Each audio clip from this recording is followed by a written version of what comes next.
اعوذ باللہ من الشیطان الرجیم، بسم اللہ الرحمن الرحیم، صفحہ نمبر 4۔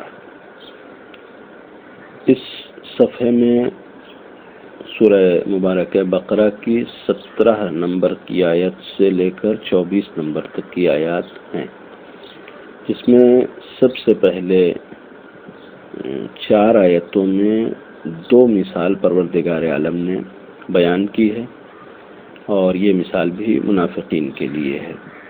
پہلی مثال یہ ہے کہ منافقین ایسے ہی ہیں کہ جیسے وہ شخص کی جو رات کی تاریکی میں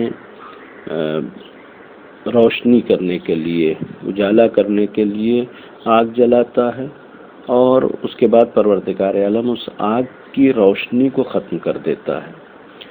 یعنی جب آگ جلائی جاتی ہے تو آگ میں شعلے ہوتے ہیں، شعلے میں روشنی ہوتی ہے، اور اس کے بعد پھر شعلے ختم ہو جاتے ہیں تو صرف وہ کوئلہ رہ جاتا ہے۔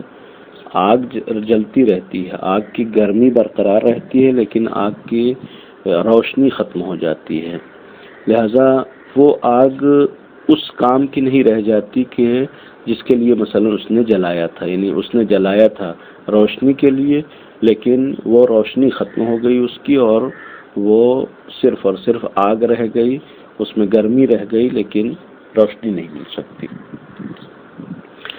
اس کے بعد پروردگار عالم یہ مثال بیان کرنے کے بعد پھر یہ اعلان فرماتا ہے کہ صم بکم عمی فہم لا یرجعون، یہ بہرے ہیں، گونگے ہیں، اندھے ہیں، اور یہ پلٹنے والے نہیں ہیں۔ یعنی اتنی واضح مثال ان کے سمجھ میں آنے والی نہیں ہے۔ اس کے بعد پھر پروردگار عالم دوسری مثال بیان کرتا ہے کہ یا ان کی مثال اس طریقے سے ہے کہ جو آسمان سے جس وقت بارش نازل ہوتی ہے، بارش ہوتی ہے، بارش کے موسم میں گھن گرج، بجلی، یہ ساری چیزیں بھی پائی جاتی ہیں۔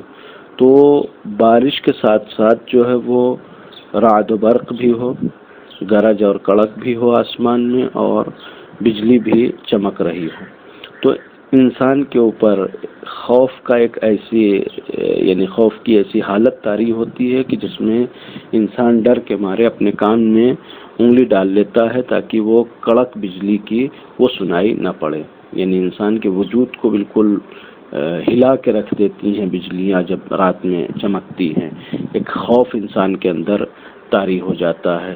لہذا وہ خوف کی حالت یہ ہوتی ہے کہ انسان اپنے کان میں انگلی ڈال لے، اور یہ انگلی جو ڈالنا یہ موت کے ڈر سے ہے۔ یعنی انسان کے اوپر ایسا خوف طاری ہوتا ہے، وہ موت کا ڈر ہوتا ہے، کہیں ایسا نہ ہو کہ بجلی جو چمک رہی ہے گرے اور انسان ہلاک ہو جائے۔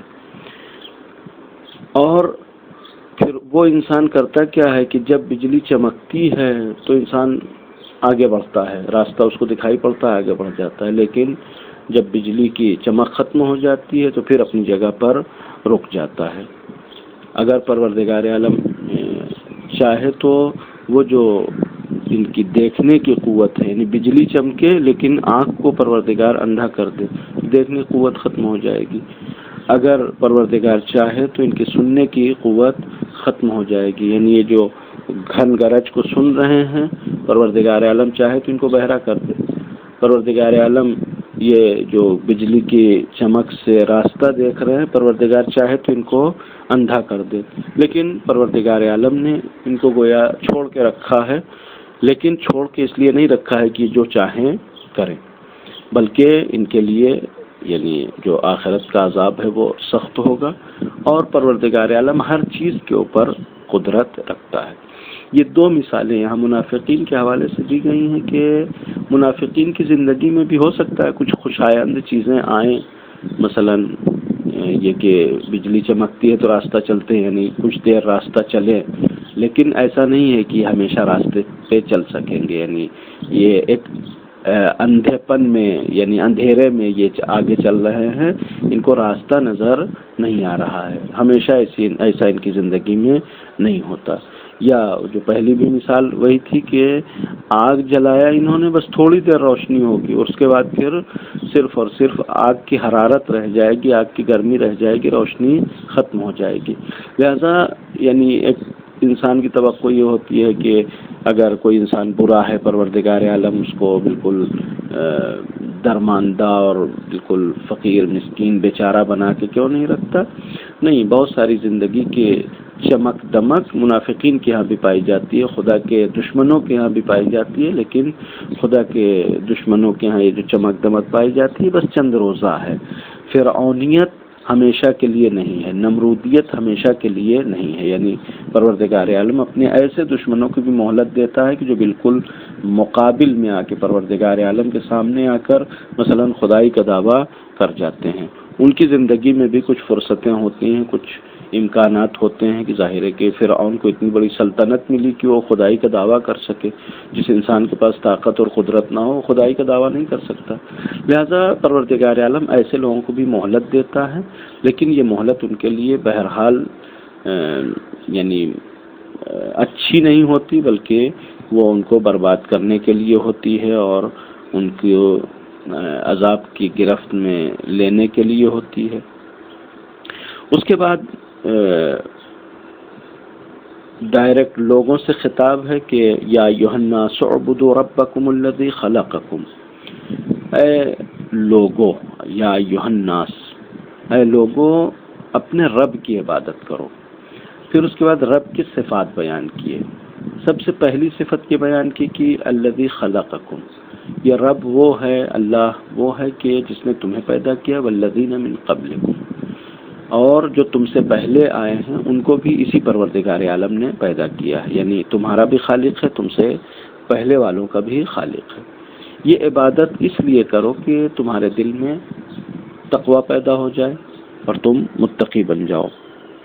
اس کے بعد پھر انہی صفات کو بیان کیا جاتا ہے، یعنی دو صفت اس عنوان سے بیان کی گئی کہ تمہارا بھی خالق ہے، تم سے پہلے والوں کا بھی خالق ہے، اور اس کے بعد الذی جعل لکم الارض فراشا، وہی پروردگار عالم وہ ہے کہ جس نے زمین کو تمہارے لیے فرش بنایا ہے۔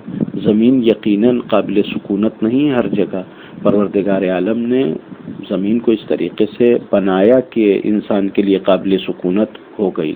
آج بھی زمین کے بہت سارے حصے وہ ہیں کہ جو اتنے سرد ہیں کہ وہاں اتنے ٹھنڈے ہیں کہ وہاں پر انسان نہیں رہ سکتا۔ بہت سارے زمین کے ایسے حصے ہیں جو اتنے گرم ہیں کہ وہاں پر انسان نہیں رہ سکتا۔ لہذا اگر انسان جہاں رہ رہا ہے پروردگار عالم نے اس کو قابل سکونت بنایا ہے۔ اگر پروردگار عالم چاہے تو مثلا مکے کو بھی ویسے سرد کر دے کہ جیسے مثلا رشیا کے بعض علاقے ہیں کہ جہاں پر انسان جا نہیں سکتا، انسان سردی کی بنیاد پر وہاں رہ نہیں سکتا، تو انسان یعنی مکے والے بھی مکے میں نہیں رہ سکتے تھے۔ لہذا یہ پروردگار عالم کا ایک خاص انتظام ہے کہ اس نے پروردگار عالم نے زمین کو تمہارے لیے سکونت اور رہنے کی جگہ بنایا ہے۔ والسماء بناء، آسمان کو تمہارے لیے شامیانہ بنایا ہے۔ وَأَنزَلَ مِنَ السَّمَاءِ مَاءً، اور وہی پروردگار عالم وہ ہے کہ جو آسمان سے پانی گراتا ہے یا پانی نازل کرتا ہے، اور پھر فَأَخْرَجَ بِهِ مِنَ الثَّمَرَاتِ رِزْقًا، پروردگار عالم نے اسی پانی کے ذریعے زمین سے ایسے پھل پیدا کیے ہیں کہ جو تمہارے لیے رزق واقع ہوتے ہیں، جس کو تم کھاتے پیتے ہو۔ یعنی پروردگار عالم پانی آسمان سے نازل کرتا ہے اور پانی کے ذریعے زمین سے رزق اگاتا ہے تمہارے لیے۔ فَلَا تَجْعَلُوا لِلَّهِ أَنْدَادًا وَأَنْتُمْ تَعْلَمُونَ، لہذا اللہ کا شریک کسی کو نہ بناؤ۔ یعنی پروردگار عالم کی جو صفات یہاں پر بیان کی کہ خالق بھی وہی ہے، زمین کو قابل سکونت بھی اسی نے بنایا ہے، آسمان کا شامیانہ بھی اسی نے بنا کے رکھا ہے، اسی نے آسمان سے پانی نازل کیا ہے اور وہی زمین سے رزق اگا رہا ہے یا رزق پیدا کر رہا ہے تمہارے لیے۔ یہ سارے کام ایک ہی پروردگار کر رہا ہے۔ فلا تجعلوا للہ اندادا، لہذا اس کا کوئی شریک نہ بناؤ، کہ یہ سارے کام پروردگار عالم کر رہا ہے۔ یہاں پر درجن جو گفتگو شروع ہوئی کہاں سے شروع ہوئی تھی؟ یا ایھا الناس اعبدوا ربکم، عبادت کرو اپنے رب کی۔ پھر اس کے بعد یہ ربوبیت کے سارے جلوے ہیں کہ ربوبیت کا ایک حصہ یہ ہے کہ اس نے پیدا کیا ہے تم کو، ایک حصہ یہ ہے کہ اس نے زمین بنایا ہے اور زمین کو تمہارے لیے قابل سکونت بنایا ہے، ایک حصہ ربوبیت کا یہ ہے کہ وہی پروردگار عالم آسمان کا شامیانہ بنانے والا ہے. ایک حصہ ربوبیت کے یہ ہے کہ وہ پانی نازل کرتا ہے، پھر رزق بناتا ہے، رزق پیدا کرتا ہے. تو یہ ساری چیزیں پروردگار عالم انجام دے رہا ہے. لہذا یہ جو تم عبادت کر رہے ہو یہ پروردگار عالم کے اوپر احسان نہیں کر رہے ہو، بلکہ اس کے احسان کا بدلہ ہے. یہ اس نے تمہارے اوپر احسان کیا ہے. لہذا عبادت کا فلسفہ ہی یہ ہے کہ یعنی ربوبیت جو ہے وہ عبادت کی وجہ ہے، عبادت کی علت ہے. خدا کی عبادت اسی لیے کرنا ہے کہ وہ رب ہے. اب آپ انہی صفات کو دیکھیں، انہی کمالات کو دیکھیں کہ مثلاً پروردگار عالم حیات کا مالک ہے، زندگی دی ہے اس نے، تو ہمیں کیسے شکریہ ادا کرنا چاہیے؟ اگر ہمیں بیماری ہو جاتی ہے اور خدا نخواستہ کوئی ایک ڈاکٹر ہمیں یہ کہہ دے کہ یہ بیماری لا علاج ہو گئی ہے، اب تم مر جاؤ گے، تم بچنے والے نہیں ہو، اور وہیں پر آ کر دوسرا ڈاکٹر ہمارا علاج کرتا ہے اور ہماری وہ زندگی کو بچا لیتا ہے، یعنی زندگی دیتا نہیں بلکہ بچا لیتا ہے، ہم کس انداز سے اس کا شکریہ ادا کرتے ہیں کہ ارے بھائی ہم آپ کی تو شکریہ ادا ہی نہیں کر سکتے، ارے ہم تو آپ کو کس زبان سے شکریہ ادا کریں اور کیسے آپ کو ہم تھینکس کہیں کہ آپ نے ہماری زندگی واپس کر دی، آپ نے ہماری ہم کو دوبارہ زندگی دے دی. یہ ڈاکٹر یہ زندگی کا مالک نہیں ہے، اس نے تمہاری زندگی صرف بچا لی ہے، تو تم اس کے لیے ایسا سمجھتے ہو یا تمہارے دل میں ایسا خیال آتا ہے کہ تم اس کے شکریہ ادا کرنے کے لائق نہیں ہو. اور وہ جو حیات کا مالک ہے جس نے زندگی دی ہے اس کا شکریہ ادا نہیں کرنا چاہیے.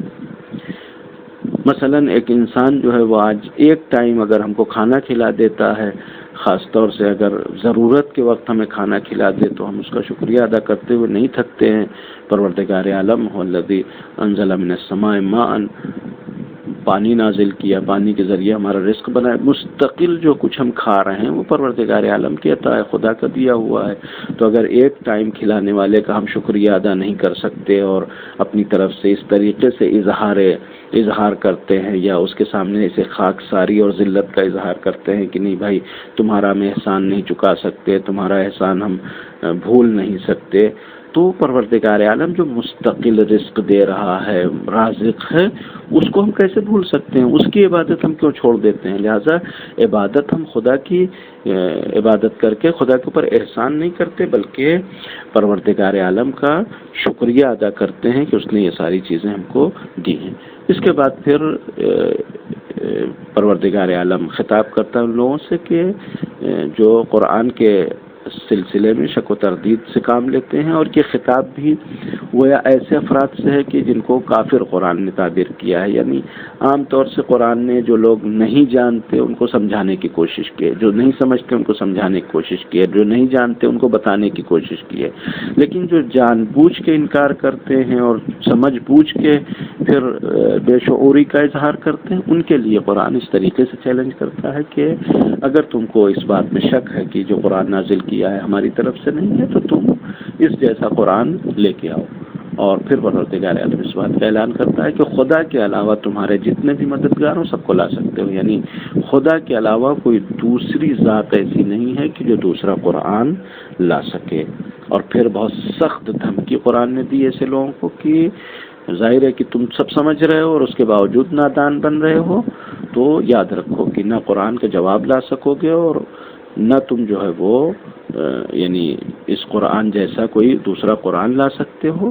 تو پھر یاد رکھو کہ تمہارے لیے آخرت میں دردناک عذاب مہیا کر کے رکھا گیا ہے. والسلام علیکم ورحمۃ اللہ وبرکاتہ.